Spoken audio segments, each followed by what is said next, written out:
It's now my distinct pleasure to introduce Major General Harris. General Harris serves as the Assistant Adjutant General for the Tennessee National Guard.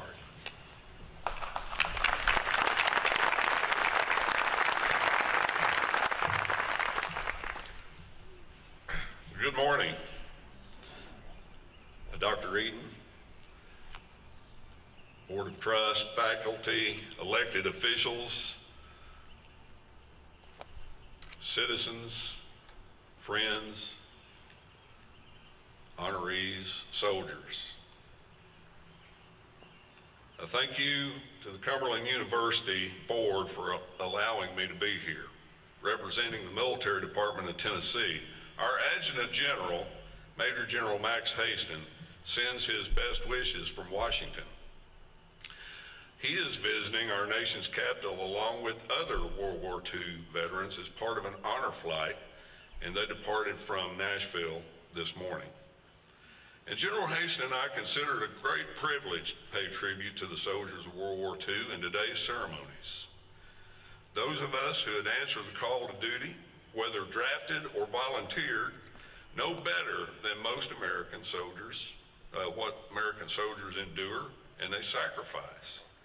And while much is called for on the field of battle, much is also demanded in rigorous training that prepares soldiers for combat.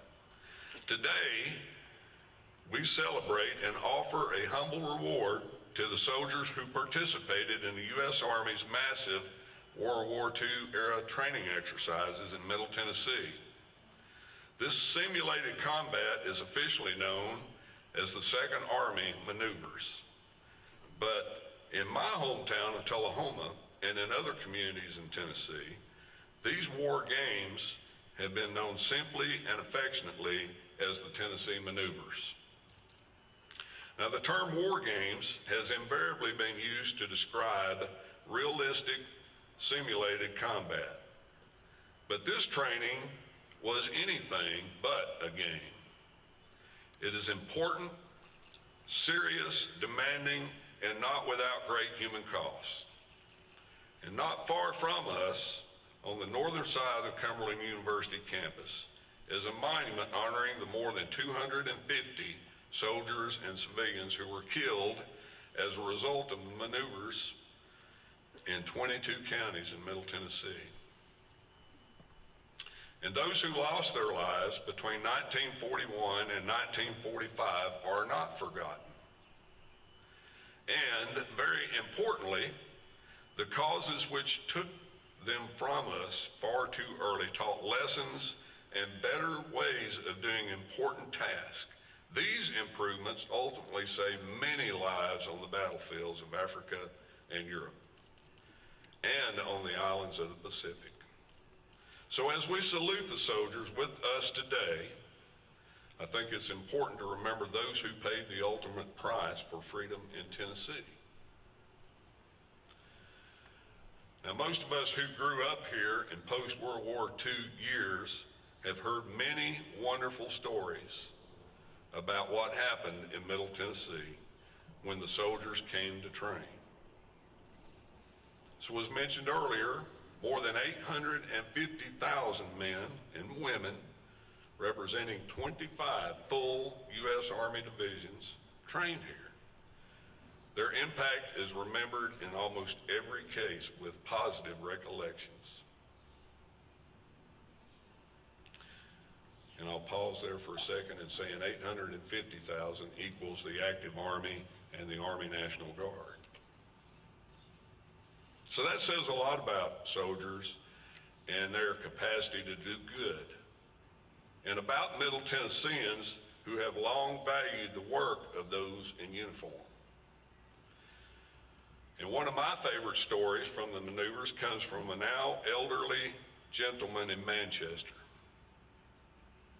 One pleasant summer day in 1943, he watched as large elements of an airborne division parachuted onto his family farm. And while I'm still awed by paratrooper landings, I can only imagine what it must have been like for that 12-year-old boy from rural Tennessee to see hundreds of troopers make an assault landing. So this young fellow runs up excitedly to a soldier, and as the man is taking off his harness, the young boy says, "How many times have you jumped?" You know what I'm going to say, don't you? And without a moment of thought, the soldier looks at the young fellow square in the eye and says, "None, but I've been pushed out 23 times. Nearly 70 years later, the events of that day are as clear to that Manchester resident as if they were yesterday. I've heard dozens of similar stories, and I'm guessing the soldiers who trained here have many more just as interesting. Now, hearing these memories was inspiring to me. As a child, I used to spend hour after hour riding the abandoned roads and streets of Kent Forest, which was about a mile from where I grew up. And like many young boys, I imagined what it would be like to be a soldier. To take up arms to defend others, to wear an American uniform, and to serve my country. And it was the soldiers of the Tennessee maneuvers who were my childhood heroes and who inspired me and thousands of other men and women to enter one of our nation's services. The indelible mark made by the maneuver soldiers cannot be erased by the passing of time. And today's ceremony is proof of that fact. We stand here where 7 decades ago the 2nd Army Field Headquarters administered 6 of the 7 Tennessee maneuvers. On this campus, some of the most famous generals of World War II and little-known privates worked together to hone a fighting machine that was second to none. And I'll very briefly go through the roll call of divisions serving here. The 2nd, the 4th, the 5th, the 10th, the 12th, and 14th Armored Divisions. The 17th and 101st Airborne Divisions.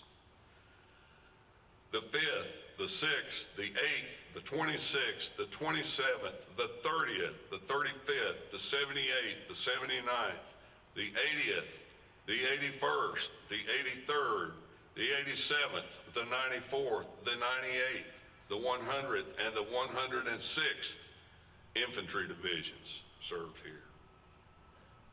Of these 25 divisions, 22 fought in the European theater and 3 in the Pacific. But wherever they faced enemy forces, they did so much better prepared due to their work here in Middle Tennessee. Today, we honor those who are with us without forgetting those who did not make it home or those whom heaven has already collected. We remember their courage, their honor, and their selfless sense of duty. We salute the work they did in Middle Tennessee and the work they did on the field of battle.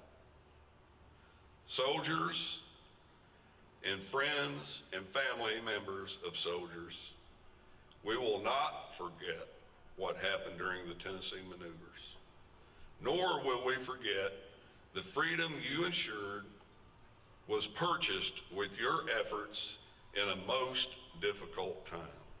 So, on behalf of the Military Department of Tennessee, and on behalf of a grateful state and a grateful nation, please accept my sincere thanks for what you did, what you sacrificed, and what you gave the world.